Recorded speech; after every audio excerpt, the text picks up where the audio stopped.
Welcome to the Lean Out Your Business podcast, a show dedicated to helping entrepreneurs accelerate business growth and simplify success.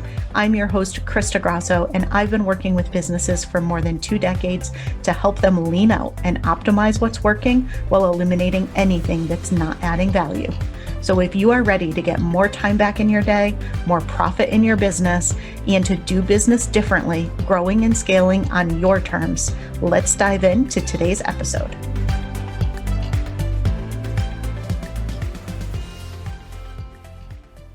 Hello, everyone, and welcome. I'm really excited today to be bringing Miss Nikki Nash to you. Nikki is a podcast host, a Hay House author, which is quite exciting. We're going to talk a little bit about that today. A motivational speaker, creator of the Genius Profit Society, which is a training and development company on a mission to equip entrepreneurs with tools and resources they need to share and profit from their message. Nikki, welcome. How are you? Oh my goodness, I am fabulous. Thank you for having me on the show. I love talking to you. Same. If you guys have not checked out Nikki's podcast yet, you're going to have to do that because we had an amazing chat a few months back on her podcast that you can catch as well. But Nikki, let's dive in and talk about all things marketing. Tell people a little bit more about what you do. Yes. So after a interesting pathway from wanting to be an actress to ending up in journalism in college to stumbling into marketing, I spent about a decade marketing Fortune 100 companies and then tech startups, and then went out on my own. And I realized that so many entrepreneurs were in the communities that I was in. I was in group coaching programs and masterminds, and so many people were challenged with marketing. And it just was easy for me and fun for me. And so I realized that that's really where I could add a ton of value for entrepreneurs, especially is in how do you get more leads, get more clients, position yourself as an expert, but do it in a way that's fun and enjoyable and gets you results, as opposed to where so many people I've spoken to feel as though everything that they do is way more effort than the results that they're getting, and they hate everything about it. I'm like, come on, marketing's fun, man. It's a good time, says the marketer. I like it. So keep it lean, keep it fun. It's all good. So one of the reasons I actually wanted to have you on is I love so much that I feel like you walk your talk. But one of the things that you did this year is you decided to launch a membership site. And when you think about so much of the advice that's out there, it's, high ticket offers and, you do these really long masterminds or group coaching programs, and you chose to go in a different direction. And this year I've been talking with everybody very much about inspired growth. And I think you're such a great example of that. So I want to hear a little bit more about what made you make that decision in your business, and how can somebody else really know for their business? How can they grow in an inspired way? How can they do those things that feel fun and feel in alignment and don't feel super heavy and just make them cringe and not want to do what they need to, to do to grow their business? Yeah, I want to start off by saying that from day one in your business, you can take inspired action and follow your intuition. And it's something that I wish I did. It's so unlike me that I didn't. And I'll share a little bit about that in a second. But the reason being is that there are a million ways you can build a profitable business. And there are going to be a million people that give you a million different answers. And yes, all of those ways probably worked for someone and probably worked for them. But the goal is for you to find what makes the most sense for you, what brings you the most joy, and go all in on that. And so I would say for myself, I really felt called to build a membership. And I felt called to do it because it brought together all of the things that I enjoy. I love teaching and training. I love answering people's questions. I love creating content. And I love helping people in a community setting. And I had, for a large part of my business, been putting out high ticket offers. And yes, there were community elements to it, but it wasn't as in alignment with where I wanted my business to grow and how I wanted it to kind of ascend people through a process of getting to know me and connecting with me. And so I for lack of a better word, decided to blow up my business, or lack of a better expression, where I said, screw everything that's worked for me before, screw everything I'm doing, and let's start thinking about what would bring me a lot of joy, what I would have a lot of fun doing. I was working on a book that I was putting out, and I said, I love writing, I love content creation. Can I just create a business that's in alignment with me doing the things that I love? I know I can. People have done it. So I decided to go all in on that. Yeah, I absolutely love that. And so what advice would you have for somebody else if they're like, there's this thing I really want to do, but it's just so different from what I hear, or I'm not sure it's going to work? Because people probably have these same questions when it comes to their marketing strategy. So how do you help them decide?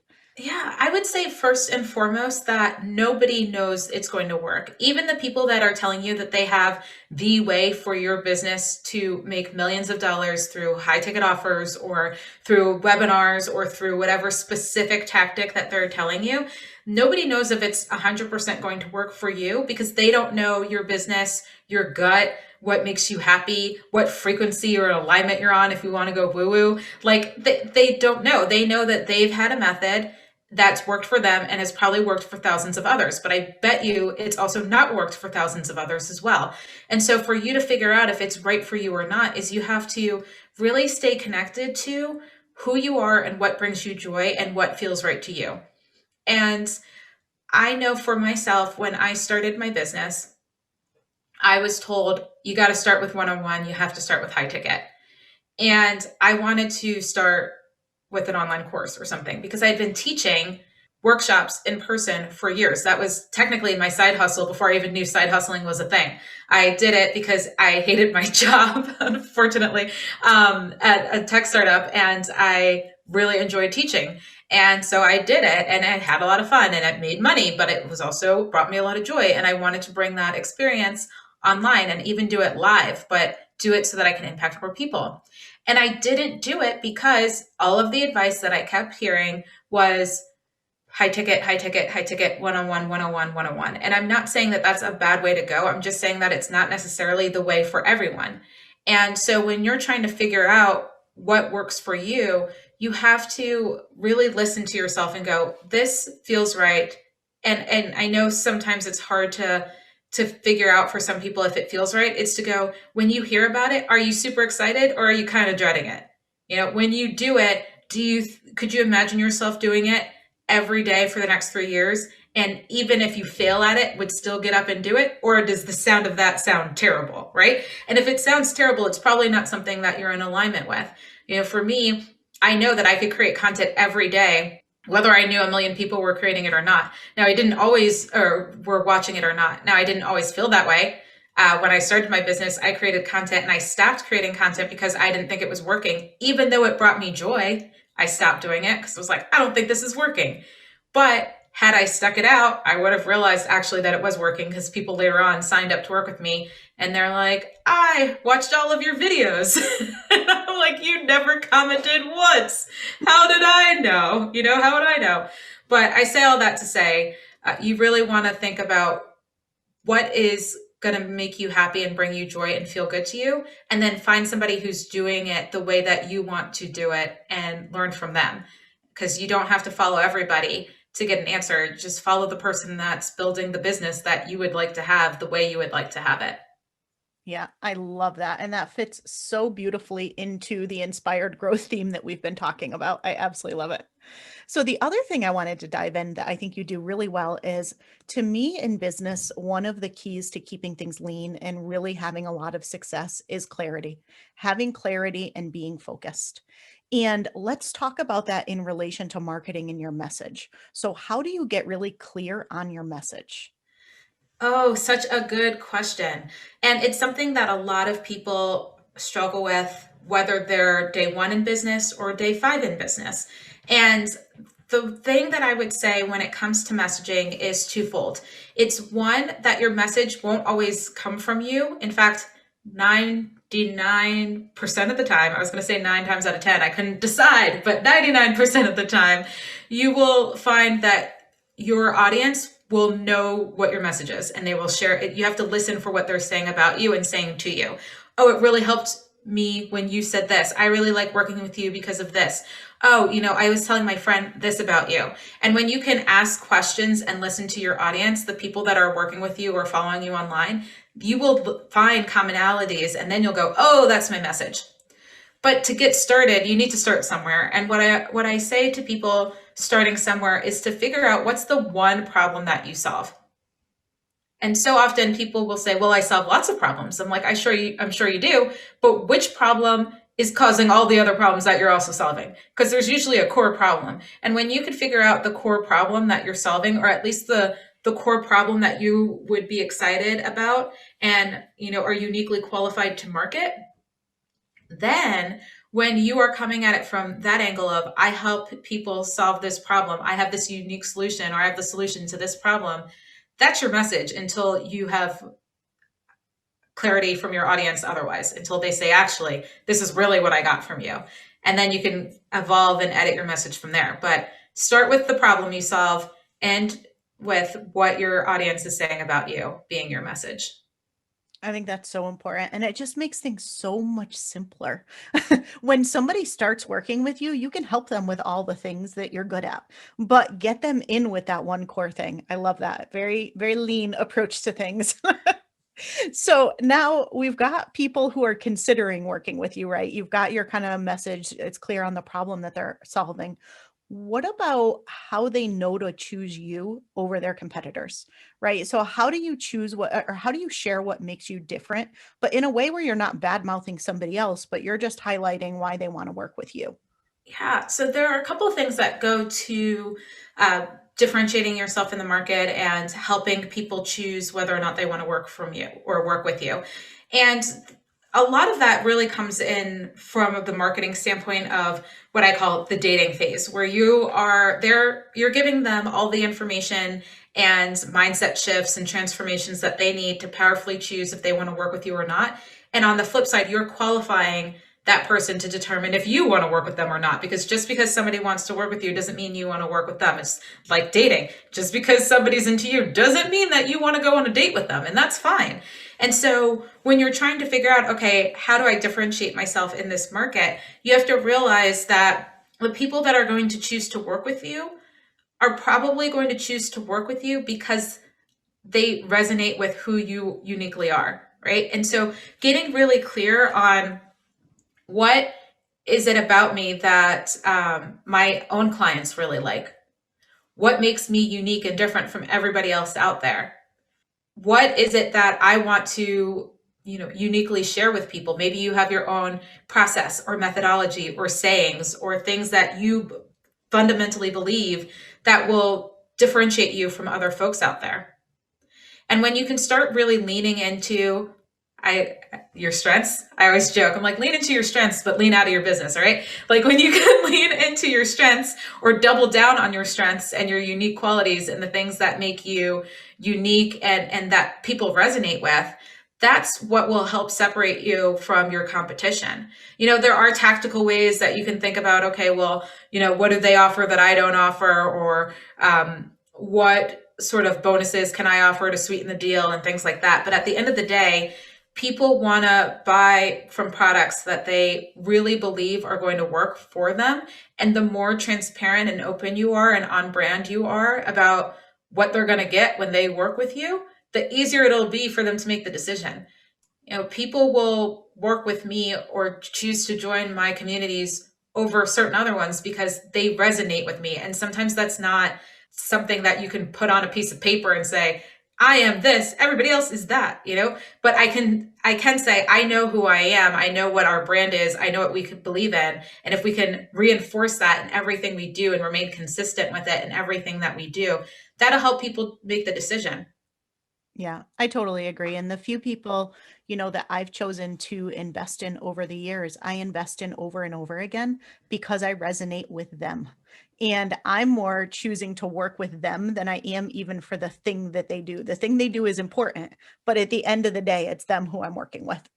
Yes, absolutely. And if you need support on figuring out why people would choose you, again, best place to go with is people who have already purchased from you. They're your best source of information. You want to know what your messaging is. You want to know what differentiates you. you, ask people who have experienced you, because sometimes it can feel, and I felt this way for a while, what you do, even though I'm in marketing, people are like, it's so tangible. I'm like, yeah, but the way I do it, sometimes I don't even know how to describe it. I just almost interview people, and then I tell them back what their messaging is, or what their content plan should be, or what their story is. And they ask, how the heck did you do that? And I said, I don't know. I was just listening to you, and this is what I heard you say. And I just markified it, like I put marketing lingo around it, but I said the same thing.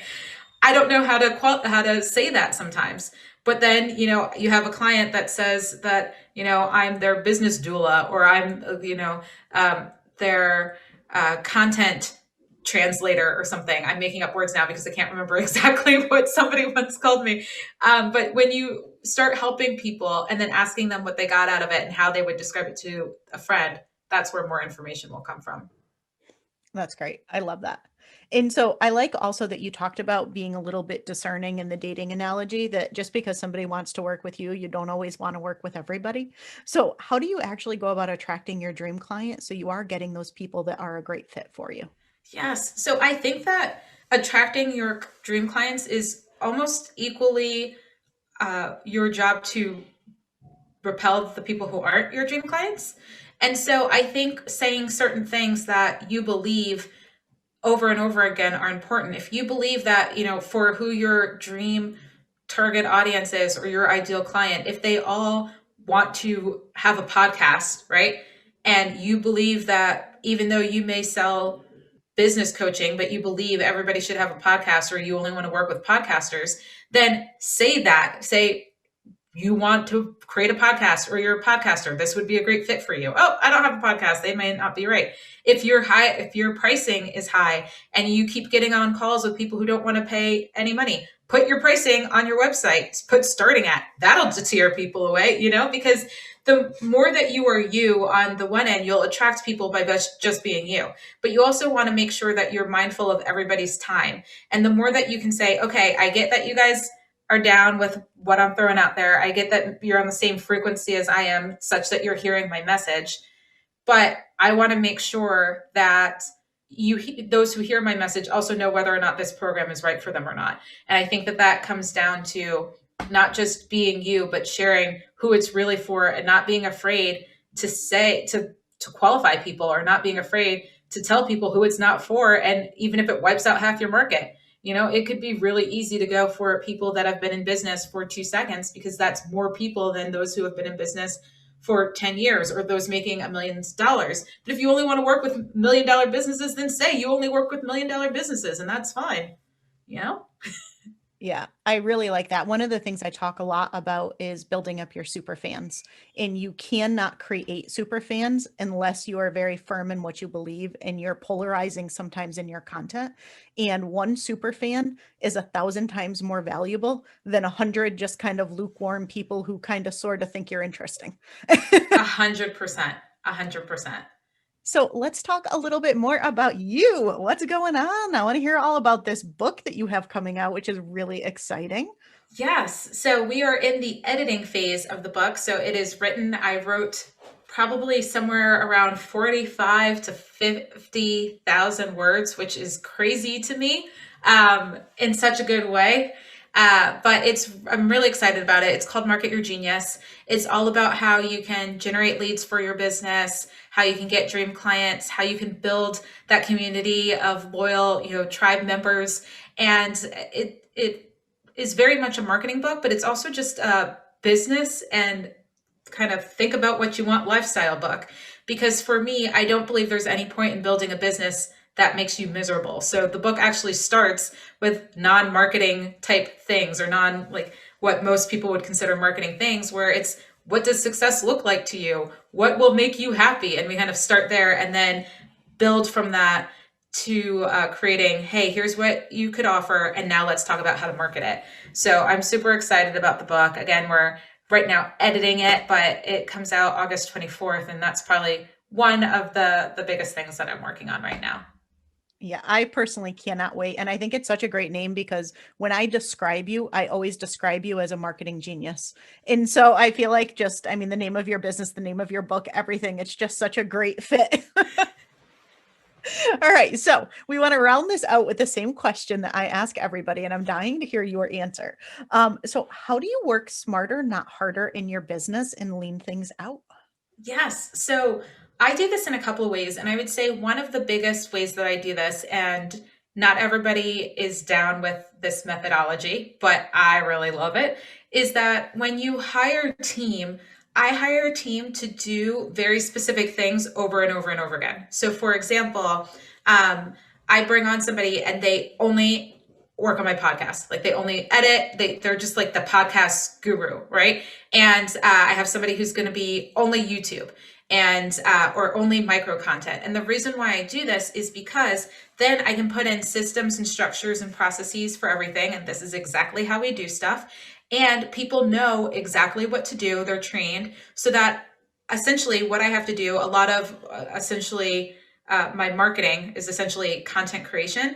And so I can do things like write the book, put a chapter or put the book somewhere and have one person just go through it, pull out quotes and put it in a document that another person then just turns into cool graphics, right? Or I could just record a YouTube video that somebody looks at and edits the YouTube video, but then chops it up into smaller sound bites or video clips that we can then post all over social media.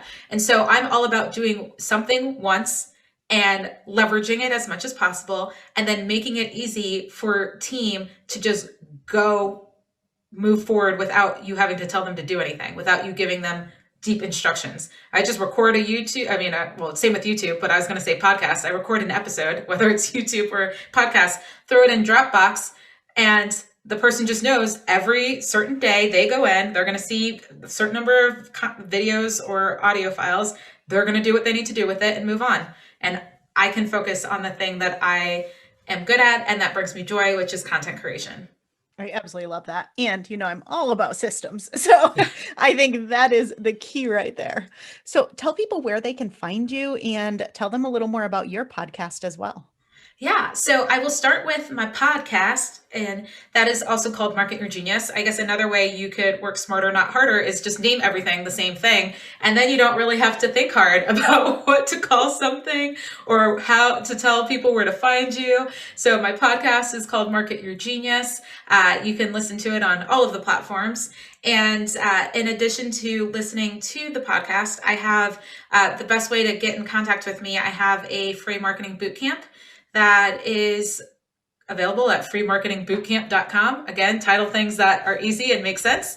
And it literally walks you through how do you create a marketing plan that is in alignment with your strengths and talents that you can implement and validate such that you're consistently bringing in those dream clients and customers that you want. Perfect. Nikki, thank you so much. This has been so much value. I hope you all love this episode. And Nikki, I can't wait to have you back again at some point in the future and we could talk even more about your book.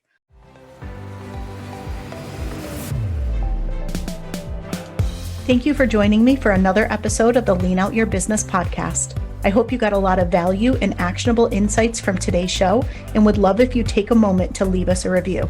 If you have any questions on today's episode or on how to lean out your business, join us over in our private Facebook community where every week we do live training and Q&A, and I'd love to have you be part of the conversation. Head to leanoutmethod.com/group to join us. And before you go, be sure to subscribe to the show so you're the first to know when we release a new episode. We'll see you next week.